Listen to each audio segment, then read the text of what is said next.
नमस्कार। स्वर्णिम मध्य प्रदेश छत्तीसगढ़ में आप सभी का स्वागत है। मैं हूं आपके साथ प्रियंका तिवारी। खबरों को विस्तार से जानेंगे।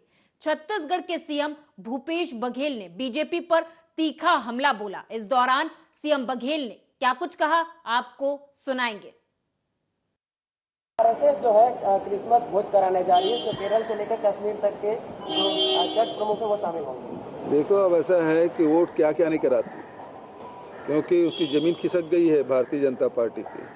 कर्नाटक में चुनाव होने वाला है, महाराष्ट्र, गुजरात, मध्य प्रदेश, तो इसमें से 3 जो प्रदेश है, कर्नाटक, महाराष्ट्र और मध्य प्रदेश, ये तो लोकतंत्र की चोरी हुई है, आप सब जानते हैं।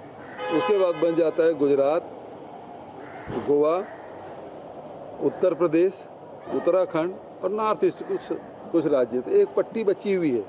अब उसको अब ये लोग तो कहे थे कांग्रेस मुक्त भारत, अभी खुद सिमटते जा रहे हैं। तो कभी वो मस्जिद और मजार जा रहे हैं मोहन भागवत जी, तो कभी अब क्रिसमस का आयोजन कर रहे हैं। तो इनके कथनी करनी में बहुत अंतर है। सिद्धांत उद्धांत से कोई लेना नहीं देना नहीं, सत्ता में इसको बने रहना है और लोगों के बीच में वैमनस्यता फैलाना है और एक दूसरे भाई को लड़ा के अपना उल्लू सीधी करना, अपना वोट लेना, यही इनका उद्देश्य है। सर, भारत जोड़ो यात्रा को लेकर प्रहलाद जोशी ने कहा है कि आपके नेता यात्रा को विदेश में छुट्टी मनाने के लिए तोड़ रहे हैं। देखिए, मूल बात क्या है? मूल बात यह है कि गरीबी, भुखमरी, बेरोजगारी, महंगाई। राहुल जी 2 मुद्दे पे पद यात्रा कर रहे हैं, 3 मुद्दे पे। पहली बात है बेरोजगारी, दूसरी महंगाई। उसके बारे में प्रहलाद जोशी या भारतीय जनता पार्टी के नेता या सत्ता में बैठे हुए लोगों को बयान देना चाहिए कि क्या महंगाई है इस देश में, क्या बेरोजगारी है इस देश में, इसके बारे में आंकड़े दे, या उस दिशा में क्या प्रयास कर रहे हैं उसके बारे में बताएं, तो बात समझ आती है। अब पिछले 7 सितंबर से पद यात्रा कर रहे हैं, तो ये कभी वो जूता के बारे में बात करेंगे, तो कभी टी शर्ट के बारे में बात करेंगे, तो कभी और कुछ बात करेंगे। इनके पास इसके अलावा कुछ भी नहीं है, क्योंकि जितना व्यक्तिगत रूप से ये लोग आलोचना राहुल जी के किए हैं, पूरी टीम लग। एमपी के सीएम शिवराज सिंह चौहान ने कोरोना के विषय पर जानकारी दी है, आप भी सुने। तो एक बार फिर से कोविड ने दस्तक दी है। अभी हमारा प्रदेश सुरक्षित है, लेकिन नए वेरिएंट की एंट्री हमारे देश में हो गई है। प्रधानमंत्री जी ने भी विस्तार से बैठक करके निर्देश दिए हैं। आज मैंने भी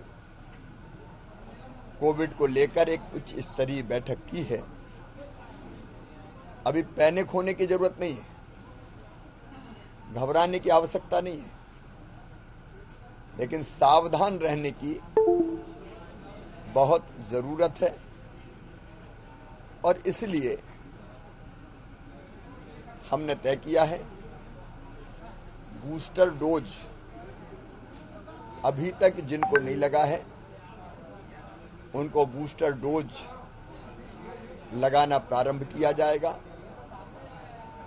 और पर्याप्त मात्रा में डोज हमको मिल जाए, इसके लिए हमने पहल प्रारंभ की है। मॉक ड्रिल हम 27 दिसंबर को करेंगे, जिसमें अस्पताल में व्यवस्थाएं, ऑक्सीजन, हमारे दवाइयां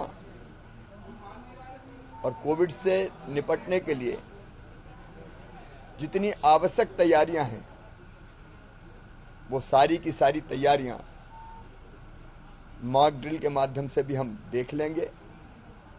भगवान ना करे, लेकिन अगर जरूरत पड़ जाए तो हमको कोई कठिनाई का सामना ना करना पड़े, इसलिए तैयारियां आवश्यक है। भीड़ भाड़ भरे स्थान पर सावधान रहने की जरूरत है। इसलिए कोविड एप्रोप्रिएट बिहेवियर की आदत डालने का हमको प्रारंभ कर देना चाहिए। मैं प्रदेश की जनता से यही अपील करना चाहता हूं कि घबराने की जरूरत नहीं है, लेकिन सावधान रहें, बूस्टर डोज जरूर लगाएं, जिन्हें नहीं लगवाया जरूर लगवाएं, और बाकी सावधानी रखें। स्थिति पर हम पूरी। एमपी के गृह मंत्री नरोत्तम मिश्रा ने कहा कि 4 जनवरी से प्रदेश सरकार ग्रामीण क्षेत्रों में मुख्यमंत्री भू अधिकार आवास योजना की शुरुआत करने जा रही है। जो हमारे शिलान्यास नए काम के वो किए जाएंगे और जो बन गए हैं वो उद्घाटन किए जाएंगे। इसी तरह से 4 जनवरी को मुख्यमंत्री भू अधिकार आवास योजना, जो गांव के अंदर हमारे लोग हैं उनको ये कार्यक्रम की शुरुआत 4 जनवरी से एक बड़े कार्यक्रम के रूप में की जाएगी, जिससे कि हमारा ये हो जाए 83 लाख लोगों को, जो अभी मुख्यमंत्री जनसेवा अभियान चला था उसमें जो अधिकार पत्र देने का था 4 संभाग में हो गया, बाकी के संभागों में भी तत्काल हम प्रारंभ करने के लिए जा रहे हैं। आज जब मंत्री गणों के द्वारा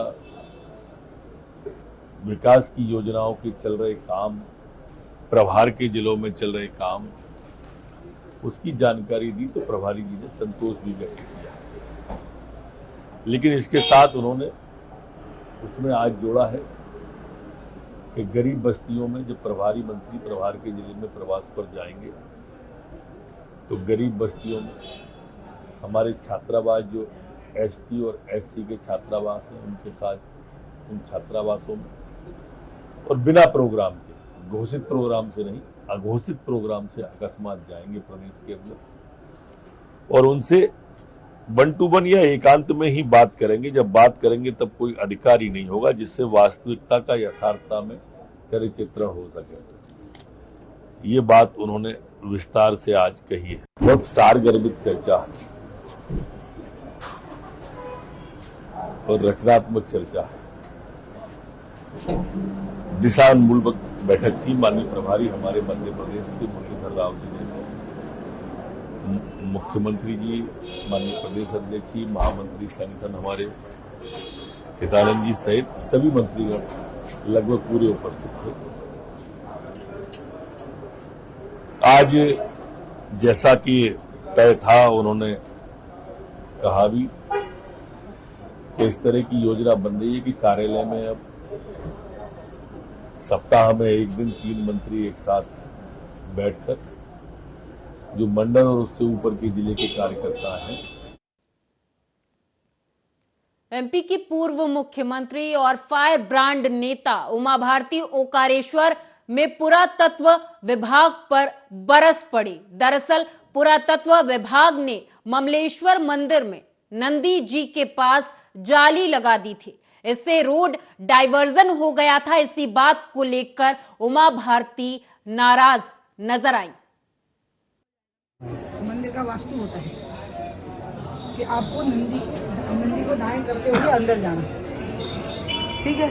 आपने वास्तु बिगाड़ा, आपकी गलती नहीं है, आप तो आदेश मानने वाले कर्मचारी हो, तो मैं आपकी बिल्कुल गलती नहीं मानती। तो हम तो इन सबसे यही कहा है, इनसे निवेदन यही करा था कि आवेदन दीजिए, आप अधिकारी से मांग कीजिए। आवेदन कोई आवेदन नहीं देंगे, भक्त लोग हटा दिया, अब दोबारा लग नहीं सकता। अब ये तो हमारे अधिकारी आप के ऊपर है। सूचना दीदी FIR करा दीजिए ना। नहीं, क्यों FIR करवाएंगे आप? कराइए ना। नहीं, जेल जाने को तैयार हूँ, मुझे कोई फर्क नहीं पड़ने वाला। मंदिर का वास्तु नहीं बिगड़ने देंगे साहब। ये वृषभ राशि के स्वामी है, ये जो 12 ज्योतिर्लिंग है उसमें से ये जो ज्योतिर्लिंग है ये वृषभ राशि का है, इसलिए वृष को दाएं करके भक्त को जाना है यहाँ, और यही ज्योतिर्लिंग है। ऊपर तो सूर्य विश्व का स्वामी बैठा हुआ है ना, ओमकार बिंदु संयुक्तम पे बैठा हुआ है। वो तो जो ज्योतिर्लिंग है वो ये है, और ये वृषभ राशि का स्वामी है, तो वृष को दाएं करके ही जाना, यही वास्तु है, इसी हिसाब से बना भी है वो। अब आपको मध्य प्रदेश के बैतूल में शुक्रवार देर रात नेशनल हाईवे नंबर 47 पर भीषण हादसा हुआ। इसमें रेलवे के सेक्शन इंजीनियर सहित 4 की मौत हो गई। मिली जानकारी के अनुसार हाईवे पर चलते ट्रक के पीछे से कार घुसने से यह हादसा हुआ। दुर्घटना इतनी भीषण थी कि कार के परखच्चे उड़ गए।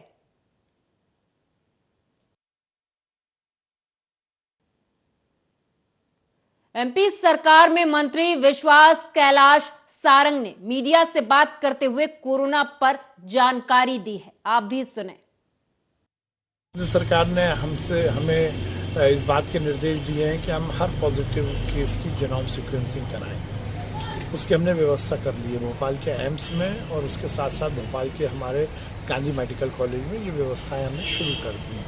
इंदौर में भी और ग्वालियर में भी हमारी ये जीनोम सीक्वेंसिंग की मशीन इंस्टॉल हुई। उसके साथ ही जो 5 आयाम पर केंद्र सरकार का आग्रह है, टेस्ट, ट्रैक, ट्रीटमेंट, वैक्सीनेशन और कोविड एप्रोप्रिएट बिहेवियर, इन 5 आयाम पर हमारी सरकार काम कर रही है और माननीय मुख्यमंत्री जी स्वयं समीक्षा कर रहे हैं। स्थिति कहीं कोई चिंताजनक नहीं है।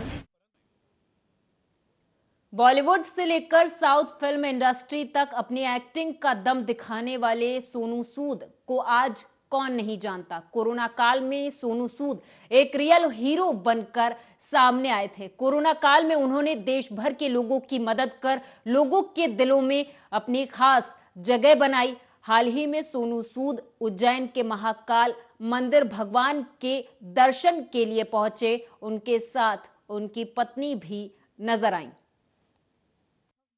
कि मैं बाबा महाकाल से यही मांगा है कि सबको खुशियां दे, पूरे देश में हमेशा तरक्की बख्शे रहे और अच्छी सेहत भरे। देश बड़ी तकलीफों से गुजरा है पिछले कोरोना के दौर पे, तो अभी वापस सब लोग एकदम वापस खुशहाल हों। और बस यही कहना चाहूँगा कि मैं हमेशा पहले भी देश के लिए खड़ा था और आज भी खड़ा रहूँगा। नंबर अभी भी वही है, जब भी किसी को ज़रूरत पड़ी हमेशा खड़ा रहूँगा। मैं महाकाल से वही मांगा कि उन्होंने बख्शा मुझे कि मैं लोगों के लिए कुछ कर पाया, और बस वो शक्ति देता रहे कि मैं हमेशा लोग। कांग्रेस में नेताओं की अक्सर गुटबाजी दिखाई देती है। अगर ये गुटबाजी जग जाहिर हो जाए तो पार्टी की किरकिरी होने में देर नहीं लगती। एक ऐसा ही मामला शुक्रवार को सामने आया, जहां पूर्व मंत्री प्रदेश कांग्रेस कमेटी में चल रही प्रेस कॉन्फ्रेंस को छोड़कर चले गए। विवाद इतना बढ़ा कि प्रेस कॉन्फ्रेंस को रद्द करना पड़ा। इस मसले पर बीजेपी नेता नरेंद्र सलूजा ने ट्वीट किया है और लिखा है कि कमलेश्वर पटेल पूर्व मंत्री हैं, विधायक है, सदन की पूरी जानकारी उनको है। अब उनको आधे घंटे तक बोलने ही नहीं दोगे, सबसे आखिर में बुलवाओगे, सदन की जानकारी भी वो देंगे तो सदन के सदस्य नहीं है, बोलने के लिए बीच वाली कुर्सी पर भी बैठने नहीं दोगे तो उनको नाराज होकर जाना पड़ेगा। हालांकि बीजेपी नेता हैं नरेंद्र सलूजा, जिन्होंने कांग्रेस की किरकिरी होने पर ट्वीट किया है। लिखा है कि कमलेश्वर पटेल पूर्व मंत्री हैं, विधायक हैं, सदन की पूरी जानकारी उन्हें है। अगर उनको आधे घंटे तक बोलने नहीं दोगे, सबसे आखिर में बुलवाओगे, बोलने के लिए बीच वाली कुर्सी पर भी बैठने नहीं दोगे तो उनको नाराज होकर जाना ही पड़ेगा।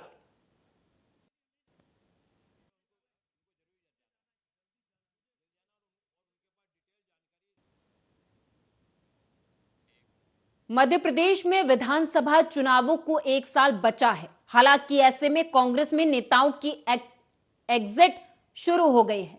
वहीं सागर जिले में कांग्रेस को बड़ा झटका लगा है। देवरी से विधायक रहे ब्रिज बिहारी पटेरिया ने पार्टी छोड़ दी है। उन्होंने बीजेपी में आमद दी है।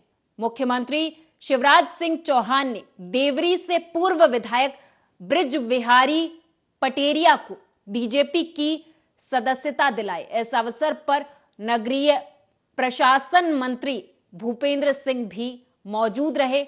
हाल ही में कांग्रेस ने बीजेपी सरकार पर कांग्रेस नेताओं पर दबाव बनाने के झूठे प्रकरण बनाने और केस दर्ज करने का आरोप लगाया था। पूर्व मुख्यमंत्री कमलनाथ ने कहा था कि शिवराज सरकार कांग्रेस कार्यकर्ताओं के खिलाफ राजनीतिक आधार पर उत्पीड़न कर रही है, झूठे प्रकरणों में एफआईआर हो रही है। कांग्रेस नेताओं को जेल में यातनाएं दी जा रही हैं।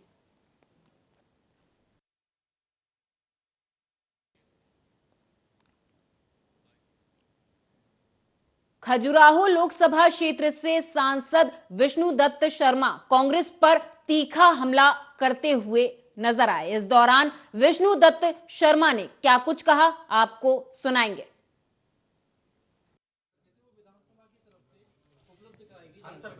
तो क्या उन अफसरों के खिलाफ विभाग की कार्रवाई होगी जिन्होंने वो जानकारी विधानसभा को कांग्रेस के साथ? नहीं, उनके पास जो जानकारियां थी ना, उनके पास सत्य जानकारी थी। क्या ये भारतीय जनता पार्टी ने पेमेंट की है, ये उनके हाथ में था, लेकिन वो परिशिष्टि ये दिखाया, लेकिन जो दूसरी परिशिष्टि वो उन्होंने नहीं दिखाई। ये मिसलीड किया है सदन को। उनके पास कोई अधिकारियों ने या उन्होंने कोई गलत नहीं किया, उन्होंने तो चीजें सामने रखी कि भाई ये कार्यक्रम हुए, इन कार्यक्रमों के अंदर ये खर्च हुआ, लेकिन जो पेमेंट भारतीय जनता पार्टी ने किया वो भी उनके हाथ में था, उसको छुपाया, गुमराह किया सदन को, झूठ बोला सदन के साथ। इसलिए मैं ये कहता हूं कि इतने बड़े दल को, जो इस देश के अंदर शुचिता की राजनीति स्थापित करने वाला दल है, मैंने कहा पहले ही, ये कांग्रेस नहीं है जो चीन से चंदा लेकर के चलेगी। और ये कोई मैं आरोप नहीं लगा रहा हूं, ये एस्टेब्लिश्ड फैक्ट है। आपके राष्ट्रीय अध्यक्ष से लेकर के आपके जो राष्ट्रीय नेता है, जिनके बल पर आप काम करते हैं, वो जवाब नहीं दे सकते इस बात का। तो इसलिए भारतीय जनता पार्टी को आपने बदनाम करने का प्रयास किया, इसका जवाब आपको मिलेगा। कानूनी कार्रवाई भी आपके खिलाफ भारतीय जनता पार्टी करेगी। मैं भारतीय जनता पार्टी के अध्यक्ष होने के नाते से आज कहता हूं कि भारतीय जनता पार्टी शुचिता की राजनीति करती है। जीतू पटवारी जी, ये तुम्हारे जैसा दल नहीं है। ये भारतीय जनता पार्टी है जो राष्ट्रवाद पर काम करती है। प्रधानमंत्री नरेंद्र मोदी जी जैसे व्यक्तित्व, जिन्होंने इस भारत के अंदर राजनीति का एक नई दिशा देकर के स्वच्छता की राजनीति को भारत के अंदर स्थापित किया है। ये कांग्रेस नहीं है कि चीन से पैसा लेकर के, दलाली का पैसा लेकर के आप अपने दल को चलाते होंगे। नेशनल हेराल्ड से लेकर के सारी बातें इस भारत के अंदर जानते हैं कि कांग्रेस पार्टी का चरित्र कैसा है। न आप, न आपके नेता सोनिया गांधी जी से लेकर के राहुल गांधी जी इस बात का जवाब नहीं दे पा रहे हैं। जवाब देना पड़ेगा। लेकिन हम जवाब दे रहे हैं कि आपने जिन आरोपों को लगाया, मुख्यमंत्री निवास के अंदर होने वाले कार्यक्रम जिनका आपने उल्लेख किया, भारतीय जनता पार्टी के अगर वो कार्यक्रम थे, उन कार्यक्रमों के बिल, उसमें भी आपने झूठ बोला कि कौन सी एजेंसी है। कहीं टूरिज्म कहा, कहीं आपने कुछ कहा, लेकिन जहां से उन भारतीय जनता पार्टी ने उन बिल का पेमेंट किया है, उसके प्रूफ उदाहरण सहित आपके सामने, मीडिया के सामने आज माननीय गृह मंत्री जी ने दिए। मेरे पास भी ये साक्ष्य है। इन साक्ष्यों के आधार पर जीतू पटवारी के खिलाफ, यशपाल जी हमारे विधायक है, विधायक विधानसभा के अंदर भी जब इस प्रकार का, मैं भी एक सांसद हूं और मैं सदन के अंदर, लोकसभा के अंदर जो एथिक्स कमेटी है, मैं भी उसका मेंबर हूं। यशपाल जी भी जानते हैं कि सदन में इस प्रकार से गुमराह करना, झूठ बोलना, एथिक्स कमेटी के अंदर भी। एमपी सरकार में चिकित्सा और स्वास्थ्य मंत्री विश्वास सारंग ने मीडिया से बात करते हुए कहा कि केंद्र सरकार के निर्देशानुसार कोरोना पॉजिटिव केसों की जीनोम सीक्वेंसिंग की जाएगी। इस दौरान और क्या कुछ कहा, सुनाएंगे। में भी जीनोम सीक्वेंसिंग कर सकेंगे। सर, ऑक्सीजन प्लांट्स को लेकर और बेड्स को लेकर के किस तरह की तैयारियां हैं? पूरी तैयारी है। देखिए, पहले ही हमने हर तरह की तैयारी की है। हमारे ऑक्सीजन जनरेशन प्लांट सुचारू रूप से काम कर रहे हैं। उसकी हमने पूरी एक व्यवस्था बनाई है, कैलेंडर बनाया है। उसकी हर महीने मॉक ड्रिल करते हैं हम। संपूर्ण प्लांट अच्छे से चल सकें, इसकी संपूर्ण व्यवस्था की गई है। 43,000 बिस्तर हमारे पास हैं पूरे मध्य प्रदेश में। और सभी तरह की जो भी कोविड से संबंधित हमारी तैयारी है वो पूरी है और उसके साथ साथ केंद्रीय स्वास्थ्य मंत्रालय का जो निर्देश होगा हम उसका पालन में भी। एमपी विधानसभा में सरकार के खिलाफ कांग्रेस का अविश्वास प्रस्ताव भले ही पास ना हुआ हो, लेकिन कांग्रेस के तेवर कम होने का नाम नहीं ले रहे। आप भी सुने।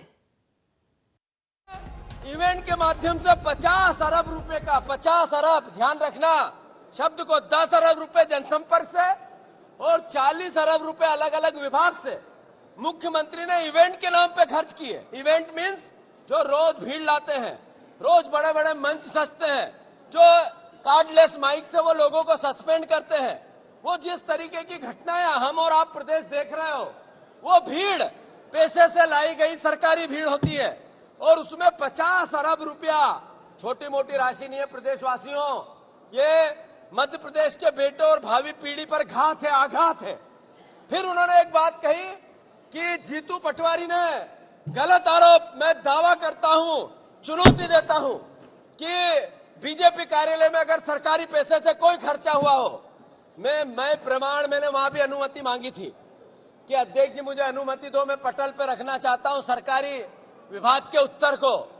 ये कल्पना कर सकते हैं प्रदेशवासियों, कितना भी आर्थिक संपन्न आदमी हो, अगर उसके घर में एक कप चाय बनती है तो कितने की बनती है? हम और आप एक कप चाय पीते हैं तो कितने की पीते हैं? मध्य प्रदेश में कोई 20 रुपए की पी लेता होगा, कोई 30 रुपए की पी लेता होगा, और 4 तरह के मसाले डाल दे या और कोई विदेश से लेके आ जाए तो 100 रुपए की चाय हो सकती है। हमारे मध्य प्रदेश की सरकार ने भारतीय जनता पार्टी के कार्यालय में 400 रुपए की पर कप चाय पिलाई है, 200 लोगों की 80,000 रुपए में।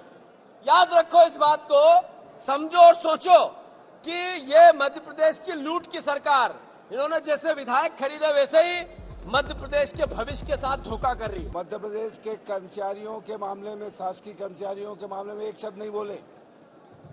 2005 के पहले की पेंशन, इसके सवाल ये कांग्रेस जनों ने उठाए थे, इस पे एक शब्द नहीं बोले। अतिथि शिक्षकों के मामले में एक चीज नहीं बोले।